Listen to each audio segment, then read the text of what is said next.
नमस्कार भावांनो, आज चालू असलेलं मैदान म्हणजे मौजे वठार तालुका कराड अंतिम टप्प्यामध्ये हे मैदान आलेलं आहे। शेवटचा आता क्वार्टर फायनल आणि फायनल बाकी आहे। तर फायनलसाठी आपला लाडका देव बकासूर आणि महाराजचा तास क्रमांक किती आहे हे मी तुम्हाला या व्हिडिओ मार्फत सांगणार आहे। तर सेमी क्रमांक 5 मध्ये आपल्याला बकासूर आणि महाराजची गाडी पलताना दिसली होती। सुट्टीला थोडी गडबड झाली, दाबादाबी झाली, त्यामुळे अंतर थोडं कमी वाटलं, पण निकालाचा बादशाह म्हणून ओळखला जाणारा आपला देव बकासूरने चांगल्या रीतीने तोंडावर निकाल घेतला आणि गाडी सेमी पात्र होऊन फायनलसाठी पात्र झाली।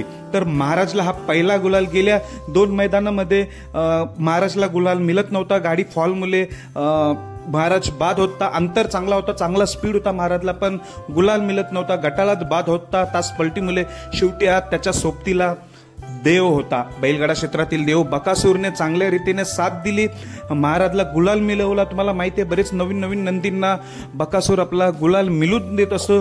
तर महाराजची सुरुवात या देवानेच केलेली आहे, बकासूरने केलेली आहे। आज गुलालास पात्र झालेला आहे महाराज। तर फायनलला तास क्रमांक 2 वर ही गाडी आपल्याला पलताना दिसेल।